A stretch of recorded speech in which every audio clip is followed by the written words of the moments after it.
السلام علیکم ناظرین، ایپیسوڈ نمبر 7 اور پارٹ نمبر 11 اور 12 آپ کی خدمت میں پیش کرنے جا رہے ہیں ناظرین۔ تو چلتے ہیں پارٹ نمبر 11۔ کیا تم لوگ پھر ان باتوں کو لے کر بیٹھ گئے؟ ابھی صرف مزے کرو۔ راشد نے بدمزگی پیدا ہونے کے ڈر سے بات بدلی۔ آپ کیوں بار بار گھڑی کو دیکھ رہے ہیں؟ کہیں جانا ہے کیا؟ عافیہ نے نرم مسکراہٹ ہونٹوں پر سجائے کردم سے پوچھا۔ اور ہاں، کچھ ضروری کام ہے، کردم نے خوش لہجے میں جواب دیا۔ اس وقت تمہیں کیا ضروری کام پڑ گیا؟ حقان ابراہیم نے بھویں اچکا کر پوچھا۔ میری کچھ طبیعت خراب ہے، بس اس لیے۔ کردم ہاتھ پکڑا گلاس ٹیبل پر رکھتے ہوئے بولا۔ تو یہ بولو کہ طبیعت ٹھیک نہیں، کام کا بہانہ کیوں بنا رہے ہو؟ حقان اسے غور سے دیکھتے ہوئے بولا۔ ارے یار، تھوڑا سا انتظار کرو، پھر دیکھنا تمہاری طبیعت کیسے ٹھیک ہو جاتی ہے۔ ناچنے والی بس آتی ہوگی۔ آغا نے اسے شانے سے پر ہاتھ رکھ کر کہا۔ پھر باقی سب بھی مسکرا دیے۔ ہم ہیں نا آپ کی طبیعت ٹھیک کرنے کے لیے۔ عافیہ نے مسکراتے ہوئے اپنا ہاتھ کردم کے بازو پر رکھ دیا۔ کردم نے ناگواری سے اس کے ہاتھ کو دیکھا اور لمحے کی تاخیر کیے بغیر اس کا ہاتھ جھٹک دیا۔ نہیں، میں اب چلتا ہوں، کردم کہتا ہوا اٹھنے لگا۔ جب عافیہ نے ہاتھ میں پکڑا گلاس اس پر الٹ دیا۔ اوہ سوری، غلطی سے ہاتھ چھوٹ گیا، عافیہ کہتے ہوئے اس کا کوٹ صاف کرنے لگی۔ اس کی ضرورت نہیں، کردم نے غصہ ضبط کرتے ہوئے اس کے ہاتھوں کو ہٹایا۔ ارے تمہارا کوٹ تو سارا خراب ہو گیا ہے، جاؤ واش روم میں جا کر صاف کر لو۔ آغا یکدم پریشان ہوئے۔ کردم بغیر کچھ کہے اٹھ کھڑا ہوا اور واش روم کی سمت چل پڑا۔ کچھ کھینچا کھینچا سا نہیں لگ رہا؟ کچھ دنوں میں دیکھ رہا ہوں۔ حقان جو کب سے کردم پر غور کر رہا تھا، اس کے جاتے ہی گویا ہوا۔ وہ کون سا گل مل کر رہتا ہے؟ آغا نے شانے اچکا کر کہا۔ تو سب مسکرا دینے والے آپ لوگ باتیں کریں، میں ذرا اپنے دوستوں کو مل آؤں۔ عافیہ مسکراتی کہہ کر وہاں سے اٹھ گئیں۔ سب اپنے آپ میں مصروف تھے۔ وہ سب کی نظروں سے بچتی بچاتی واش روم کے دروازے کے سامنے آ کھڑی ہوئی، جہاں کردم اپنا کوٹ صاف کر رہا تھا۔ کردم کی پشت دروازے کی طرف تھی۔ دروازہ کھلنے کی آواز پر مڑ کر دیکھا تو یکدم ماتھے کے بل پڑ گئے۔ عافیہ دروازے کو لاک لگاتی قدم اٹھانے اس کی جانب بڑھ رہی تھی۔ یہاں کیا کر رہی ہو؟ کردم غصے سے قابو پاتے ہوئے۔ اتنا بھی غصہ؟ خیر، میں سوچ رہی ہوں کہ آج کی رات کیوں نہ ساتھ گزاریں، عافیہ نے کہتے ہوئے کردم کے گلے میں باہیں ڈالیں۔ کردم نے بروقت اس کی کلائیوں کو تھام کر روکا اور ایک جھٹکے سے اسے سائڈ پر کرتا بغیر کچھ بولے روم کا دروازہ کھول کر باہر نکل گیا۔ عافیہ کی باتوں نے اسے غصہ دلایا تھا، حالانکہ یہ سب اس کے لیے نیا نہیں تھا اور نہ ہی اس نے ایسی کبھی دعوت رد کیا تھا، مگر نہ جانے کیوں آج اسے غصہ آ گیا تھا۔ وہ اپنی اس بدلتی کیفیت پر خود بھی حیران اور پریشان تھا۔ کردم واپس حال میں آیا تو سب باتوں میں مصروف تھے۔ وہ آگے بڑھتا ان لوگوں کے پاس پہنچ گیا۔ اب میں چلتا ہوں، دیر ہو رہی ہے۔ ہاتھ پر باندھی گھڑی میں وقت دیکھنے میں بول تو ایسے رہے ہو جیسے گھر پر تمہارے بیوی بچے رو رہے ہیں، آغا نے کہتے ہوئے کہکا لگایا، جس پر باقی سب نے اس کا ہاتھ ساتھ دیا۔ کردم نے اسے غصے سے گھورا۔ اب انہیں کیا بتاتا کہ وہ اکیلا نہیں ہے، کوئی ہے جو اس کا انتظار کر رہی ہوگی، اس کے لیے نہ صحیح اس نکاح کے احترام میں ہی صحیح۔ تم لوگ اپنی بکواس اپنے پاس ہی رکھو، میں چلتا ہوں، کردم کہہ کر سب سے مصافحہ کرتا باہر نکل گیا۔ گاڑی گھر کے اندر رکی تو کردم نے شیشے کی پار اندرونی دروازے کی طرف نظر اٹھا کر دیکھا تو توقع کے برعکس آج وہ وہاں نہیں تھی۔ آج اس نکاح کا احترام یاد نہیں آیا، کردم نے تلخی سے سوچا اور پھر گہرا سانس لیتے گاڑی سے نکل کر اندر کی جانب چل دیا۔ لاؤنج خاموشی میں ڈوبا ہوا تھا۔ کردم سیڑھیاں چڑھتا اپنے روم کی طرف آگے گیا۔ کمرے میں قدم رکھتے ہی اس کے ماتھے پر بل پڑ گیا۔ خوابگاہ میں اندھیرے کا راج تھا اور اس نے ہاتھ بڑھا کر لائٹ جلائی تو خوابگاہ میں روشنی جگمگا اٹھی، مگر آئی نور یہاں نہیں تھی۔ بیڈ خالی پڑا تھا۔ لب پھینچے وہ تیزی سے اپنی خوابگاہ سے باہر آیا کہ تبھی ساتھ والے کمرے کے دروازے سے باہر آتی باتوں کی آواز پر رک گیا۔ ہاتھ بڑھا کر دروازہ کھولا تو اس کمرے کی تمام تر لائٹ بند تھی۔ ایک کھڑکی سے آتی چاند کی روشنی سیدھا اس کے وجود پر پڑ رہی تھی، جانے نماز بچھائے اپنے رب کی عبادت میں مشغول تھی۔ چاند کی روشنی میں نظر آتا اس کا پر نور چہرہ کردم کو کچھ دیر کے لیے ساکت کر گیا۔ دروازے کی چوکھٹ پر کھڑا اسے دیکھتا رہا۔ اسے بھول گیا تھا کہ وہ کہاں ہے، کیا ہے۔ یاد تھا تو بس سامنے مسلے پر بیٹھا شخص اور اس کا پر نور چہرہ۔ کچھ دیر یوں ہی کھڑے رہنے کے بعد وہ اپنی خوابگاہ میں واپس چلا گیا۔ آئی نور نے سلام پھیر کر کسی انجانے احساس کے تحت دروازے کی طرف دیکھا جہاں اب کوئی نہیں تھا۔ وہ دعا مانگ کر جائے نماز رکھتی اس کمرے سے نکل کر خوابگاہ میں داخل ہوئی۔ ابھی اس نے خوابگاہ میں قدم ہی رکھا تھا کہ کردم کو صوفے پر بیٹھے دیکھ کر چونک پڑی۔ بڑی جلدی واپس آ گئے، مجھے تو لگا پوری رات نہیں گھر آئیں گے۔ آئینور بیڈ پر بیٹھتی ہوئی گویا ہوئی۔ کردم جو آنکھیں بند کیے بیٹھا تھا آئینور کی آواز پر چونک کر اسے دیکھا جو اسے ہی دیکھ رہی تھی۔ کہو تو واپس چلا جاتا ہوں۔ اس کی بات پر کردم بدمزہ ہوتے ہوئے بولا، نہیں نہیں، کیوں کہوں گی ایسا؟ آپ کا گھر ہے، جب دل چاہے آئیں، جب دل چاہے جائیں، چلے جائیں۔ آئینور نے کندھے اچکائے۔ کردم بس اسے گھورتے ہی رہ گیا۔ ویسے رقص سرور کی محفلیں تو رات میں شروع ہوتی ہیں نا؟ آئینور نے معصومیت کے سارے رکاوٹ توڑتے ہوئے پوچھا۔ تمہارے ساتھ مسئلہ کیا ہے؟ خود اس دعوت کا حصہ نہیں بننا چاہتی تھی اور اب جب میں واپس آ گیا ہوں تو تمہاری تفتیش شروع ہو گئی؟ کردم سخت لہجے میں بولا۔ ویسے کافی اچھا وقت گزار کر آئے ہیں۔ آئینور اس کی بات کو نظر انداز کرتی طنزیہ مسکراہٹ کے ساتھ بولی۔ نظریں کردم کی شرٹ پر جمی تھی۔ کردم نے اس کی نظروں کی سمت دیکھا جہاں لپسٹک کا نشان تھا۔ یہ نشان یقیناً آغا کے گھر سے نکلتے وقت اس لڑکی نے ٹکرایا تھا اور اسی کے ہونٹوں کا نشان ہوگا۔ کردم نے سوچتے ہوئے آئینور کی طرف دیکھا جو چہرے پر طنزیہ مسکراہٹ سے جائے اسے دیکھ رہی تھی۔ یہ نشان، مجھے نیند آ رہی ہے۔ آئینور کی بات کاٹتی جا کر بیڈ پر لیٹ گئی۔ کچھ نہ کچھ کر کے اس کی نظروں میں غلط ثابت ہو گیا۔ کردم نے اس کی طرف دیکھتے ہوئے سوچا، پہلے کون سا اس کی نظروں میں اچھا تھا؟ اپنی ہی سوچ کی نفی کرتا وہ اٹھ کر واش روم میں چلا گیا۔ آسمان پر پھیلتی سورج کی کرنیں نئے دن کی خوش آمدید کہہ رہی تھی جہاں اتنے دنوں سے موسم سرما کی یک بستہ ٹھنڈی ہوائیں سب کو ٹھرنے پر مجبور کر رہی تھی، وہیں آج آسمان کا سینہ چیرتے ہوئے سورج اپنی پوری آب و تاب سے چمک رہا تھا۔ تاہم کردم کے بنگلے میں موجود ایک شخص سب سے بے نیاز لان میں لگی گھاس پر لیٹا زور و شور سے گانے میں مشغول تھا۔ رحمت جو گانے میں مصروف تھا، اس کی چلتی زبان کو رحیم کو تھپڑ نے بریک لگایا۔ ابے او، کیا صبح صبح گلا پھاڑ کر نحوست پھیلا رہا ہے؟ تو تجھے کیا؟ ویسے بھی بے نمازی کے گھر اب نمازی تو آ گئی ہے رحمت پھیلانے۔ رحمت اسے گھورتے ہوئے بولا، کیا مطلب؟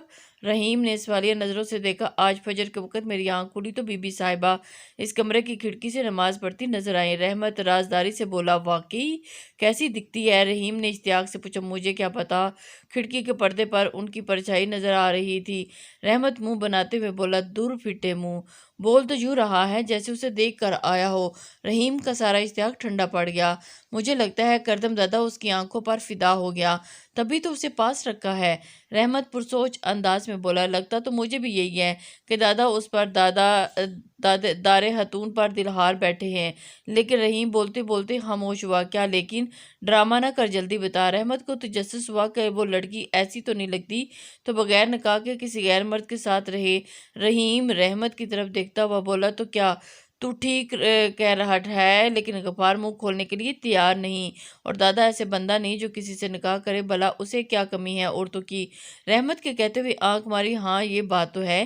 رحیم نے اس بات میں سر ہلاتے ہوئے بولا، چل مجھے فاروق سے کچھ بات کرنی ہے، میں چلا۔ رحمت کہتا ہوا اٹھ کھڑا ہوا اور پھر سے اپنے سابقہ کام میں زور و شور سے کرتا ہوا آگے بڑھ گیا۔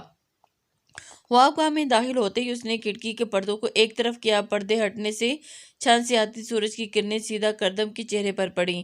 چہرے پر محسوس ہوئی تپش کے باعث کردم نے آنکھیں کھولنے کی کوشش کی، مگر سورج کی کرنوں نے اس کوشش کو ناکام بنا دیا اور اس نے چہرہ موڑ کر بائیں جانب دیکھا جہاں آئینور کھڑی اسے ہی دیکھ رہی تھی۔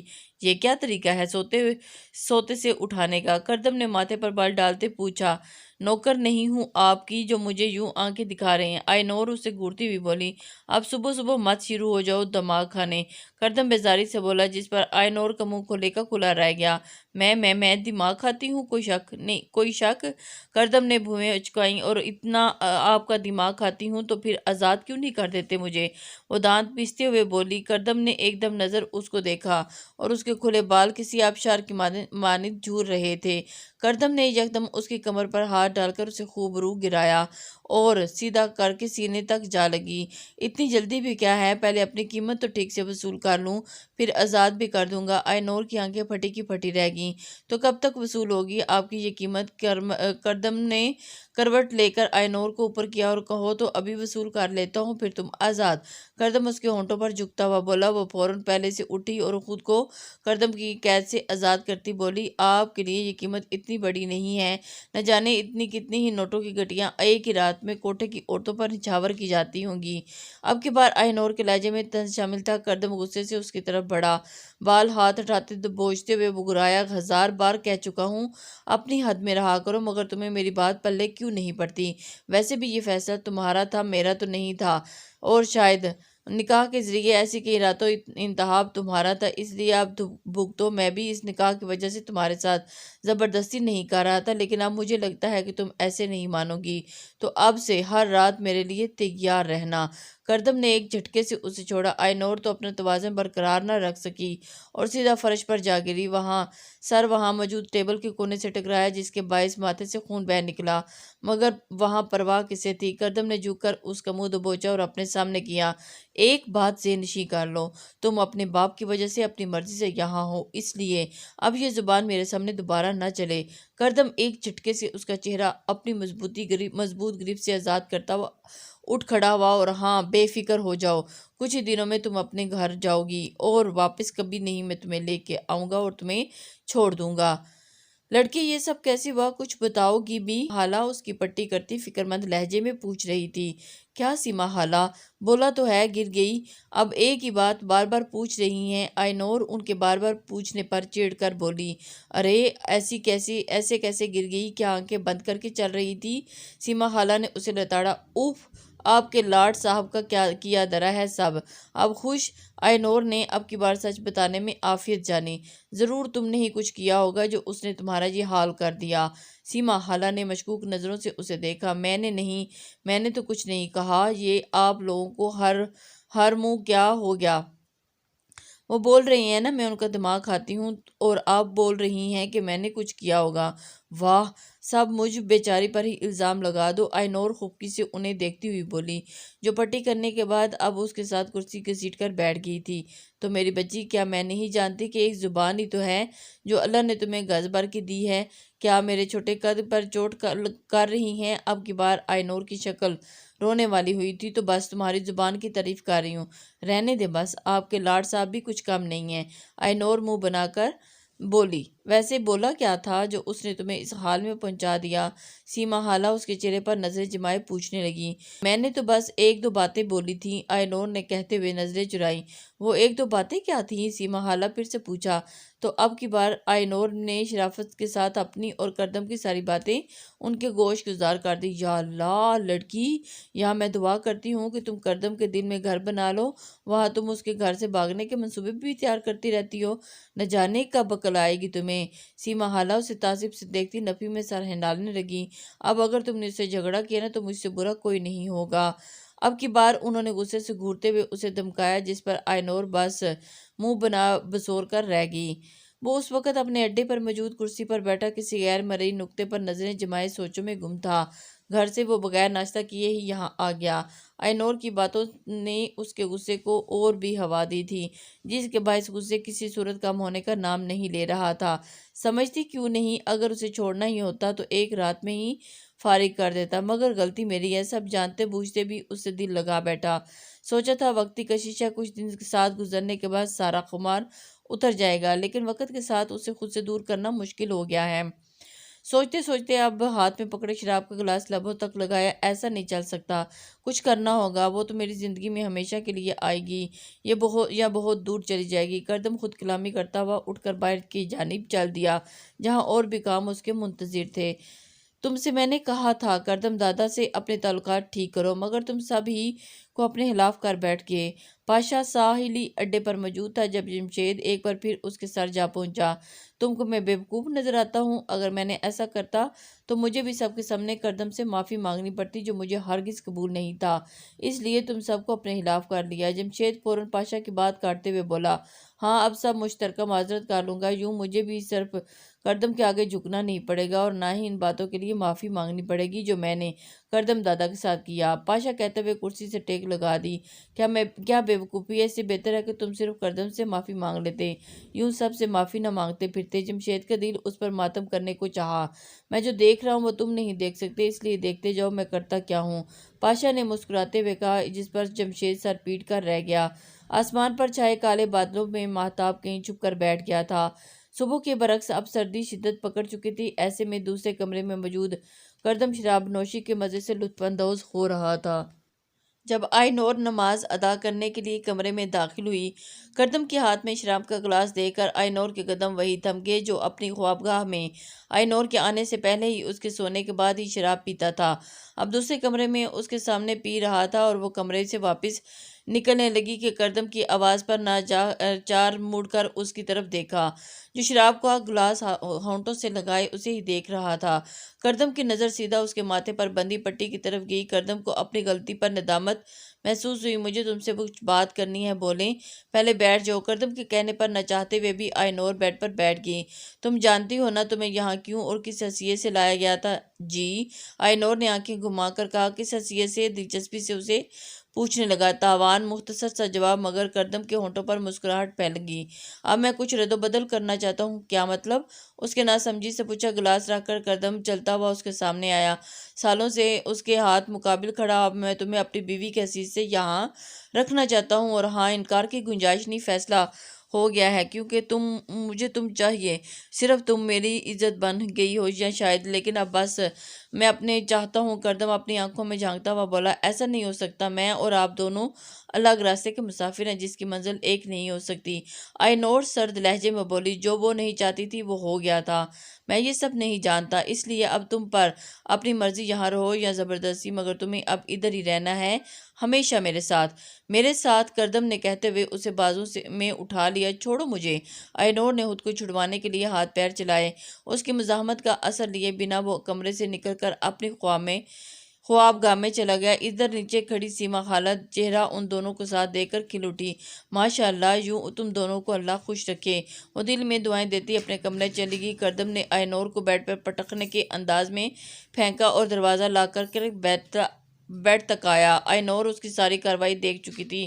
جیسے ہی بیڈ سے اٹھنے لگی، کردم نے اسے پکڑ کر بیڈ پر لٹایا اور اس کے اوپر جھک گیا۔ آئی نور اب اپنا آپ چھڑوانے کی کوشش کرنے لگی، مگر کردم کی گرفت سے آزاد نہ ہو پائی۔